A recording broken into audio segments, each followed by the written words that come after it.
ต้อมกบมาเป็นกรนกระไดไทยต้อมกบมากรนกระไดกรนกระไดคือจีสถานเพียบมวยดันใส่ตอนหับเพียบเรียงกายระบบกบมาขโปเจียงธรรมดาอาจบรรดาหมอปีกาโรงจุบยื้อชลอกเมโรกรนกระไดโดยซาวิรุกรนกระไดก็อาจกัดลางบรรตัวปีจะวัดสังประหารปีใบหมอมหรือปีมวยดอลปีไทยจีธรรมดาใส่ต้นหับเพียบระบบกบมาអាចមានចាប់ពី36អង្សាសេដល់ក្រោម37.5អង្សាសេបន្តរោគសញ្ញាដែលសង្ស័យថាកុមារគ្រុនក្តៅថ្ងាសរបស់កុមារក្តៅជាងធម្មតាដង្ហើមក្តៅបបោបមាត់ក្រហមកុមារពិបាកទ្រាំយំរំអប់មិនព្រមលេងមិនព្រមបៅញ៉ាំតិចវោះសៃតណ្ហាភាពធ្លាកឃើញថាសៃតណ្ហាភាពបានកើនឡើងដល់ប្រហែល37.5អង្សាសេឬខ្ពស់ជាងនេះយើងអាចពិនិត្យសៃតណ្ហាភាពរាងកាយរបស់កុមារដោយវាស់ទេពម៉ូម៉ែត្រណែនាំវាស់សៃតណ្ហាភាពឃ្លៀកជាមួយទេពម៉ូម៉ែត្របារតជំហានទី1រៀបចំទេពម៉ូម៉ែត្រអង្រួនស្រាលស្រាលឲ្យជួឈួរបារតចុះក្រោម35.5អង្សាសេជំហានទី2ប្រើកន្សែងស្ងួតដើម្បីជូតឃ្លៀករបស់កុមារឲ្យស្ងួតជំហានទី3គៀបចំទេពម៉ូម៉ែត្រចូលក្នុងឃ្លៀករក្សាដៃរបស់កុមារក្នុងរយៈពេល5នាទីជំហានទី4បន្ទាប់ពី5នាទីយកជីងអានលទ្ធផលជូតឲ្យស្ងួតហើយដាក់ទេពម៉ូម៉ែត្រក្នុងប្រអប់ទុកវាឲ្យឆ្ងាយពីដៃកុមាររបៀបវាស់ស្វ័យតណ្ហាភាពរាងកាយដោយទេពម៉ូម៉ែត្រអេឡិចត្រូនិកដើម្បីវាស់ស្វ័យតណ្ហាភាពរាងកាយរបស់កុមារដោយទេពម៉ូម៉ែត្រអេឡិចត្រូនិកលោកអ្នកត្រូវចុចលើចុងទេពម៉ូម៉ែត្រឬប៊ូតុងចាប់ផ្ដើម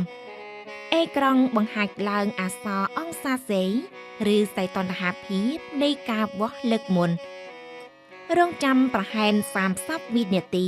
ទេពម៉ូម៉ែត្រនឹងបន្លឺសំឡេងទីទីនៅពេលដែលសំឡេងទីទីបញ្ឈប់នោះជាពេលទេពម៉ូម៉ែត្របានត្រៀមរួចរាល់លោកអ្នកអាចចាប់ដើមវាស់សីតុណ្ហភាពរាងកាយឲ្យកុមារក្រោយ1នាទីអាចយកទេពម៉ូម៉ែត្រចេញដើម្បីអានលទ្ធផលទេពម៉ូម៉ែត្រ Digital ផ្ដល់លទ្ធផលពិតប្រាកដក្រោយត្រឹមតែ1នាទីប៉ុណ្ណោះមុនពេលរក្សាទុកលោកអ្នកចូលយកកន្សែងស្ងួតមួយ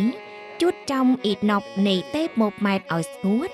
រួចបិទទេពម៉ូម៉ែត្រមុនពេលដាក់វាចូលក្នុងប្រអប់រក្សាទុករបៀបប្រើថ្នាំបញ្ចុះកម្ដៅនៅពេលកុមារគ្រុនក្តៅលើសពី38.5អង្សាសេទៅប្រើថ្នាំបញ្ចុះកម្ដៅប្រសិនបើកុមារមានប្រព័ន្ធគ្រុនក្តៅខ្លាំងកន្ត្រេឬប្រព័ន្ធជំងឺឆ្កួតជ្រូកសូមអនុវត្តតាមការណែនាំរបស់គ្រូពេទ្យប៉ារ៉ាសេតាមុនគឺជាជម្រើសដំបូងនៃថ្នាំសម្រាប់គ្រុនក្តៅចំពោះកុមារថ្នាំនេះវានៅមានប្រសិទ្ធភាពបំបត្តិការឈឺចាប់ផងដែរប៉ារ៉ាសេតាមុនមានសុវត្ថិភាពបង្គួរកម្រិតប្រើធម្មតាពី10ដល់15មីលីក្រាមក្នុង1គីឡូក្រាមទម្ងន់ខ្លួនរាល់ពេលអាចប្រើម្ដងទៀតក្រោយពី6ម៉ោងប្រសិនបើកុមារនៅតែគ្រុនក្តៅខ្លាំងអតិបរមា4ដួសក្នុង1ថ្ងៃឪពុកម្ដាយចាប់តាមប្រើថ្នាំបញ្ចុះកម្ដៅលើសកម្រិតអាចបង្កគ្រោះថ្នាក់ដល់ថ្លើមរបស់កុមារប៉ារ៉ាសេតាមុនជាធម្មតាត្រូវបានលេបប៉ាប់មាត់ចំពោះកុមារដែលមិនអាចលេបបានអាចប្រើក្នុងទម្រង់ជាសុលតាមរន្ធគូតនៅពេលកុមារកំពុងមានជំងឺរលាករន្ធគូតហូរឈាមតាមរន្ធគូតឬចុះរះគឺមិនគួរប្រើទេគន្លឹះគប្បីធ្វើនៅពេលកុមារគ្រុនក្តៅដោះសម្លៀកបំពាក់របស់កុមារចេញខ្លះស្លៀកសម្លៀកបំពាក់ស្ដើងស្ដើងដែលស្រូបយកញើស Sau khi pha xong mình dùng cái khuỷu tay mình thử nhiệt độ.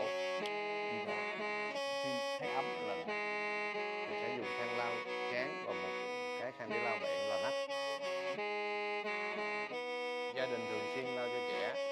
ញើឲ្យកុមារជាប្រចាំដើម្បីជៀសវាងការផ្ដាសាយជាកន្លែងខ្យល់បក់ចូល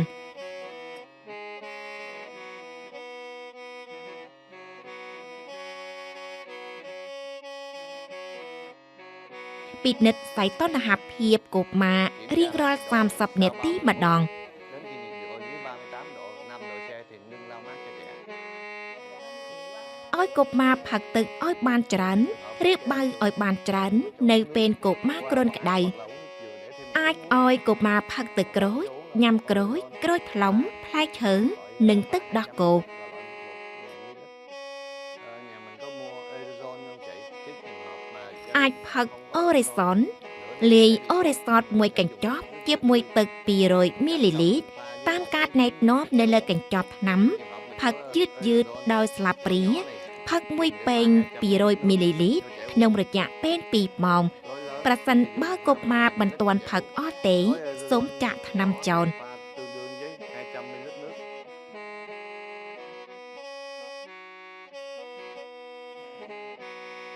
Mình sẽ đổ ra 200 ml. Và tốt nhất mình sẽ đặt trên cái mặt bàn để cho nó chính xác hơn.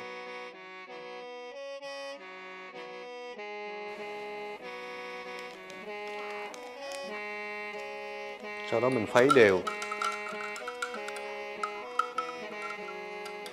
Cái gói nhỏ này mình có thể pha 200 ml nước, sau đó mình dùng trong 24 giờ. Nếu 24 giờ mình dùng không hết thì mình sẽ bỏ. Cái gói lớn thì mình sẽ pha tới 1000 ml nước, mình sẽ sử dụng trong 24 giờ. Sau 24 giờ mình sẽ không sử dụng lại được, mình sẽ đổ bỏ. គន្លឹះខ្លះៗមិនគប្បីធ្វើនៅពេលកុមារគ្រុនក្តៅមិនគ្របហួយក្រាស់ៗរក្សាកម្ដៅមិនបង្ហាប់ត្រជាក់ប្រេងខ្យល់រោគសញ្ញាកុមារគ្រុនក្តៅដែលគប្បីទៅកាន់មូលដ្ឋានសុខាភិបាល ទី1គ្រុនក្តៅអូតាមកន្ត្រេះស្លេកស្លាំង ទី2គ្រុនក្តៅអូតាមការពិបាកដកដង្ហើម ទី3គ្រុនក្តៅអូតាមការឡើងកន្ទួល Trẻ sốt phát ban nổi mẩn ngứa. ទី4គ្រុនក្តៅអូតាបនឹងការមិនព្រមបៅយំស្រែកអស់កម្លាំង Đúng. Cái phương pháp chăm sóc trẻ sốt tại nhà mang lại hiệu quả cao, giúp cho trẻ ăn mau chóng lớn, học giỏi và thành công. Cảm ơn.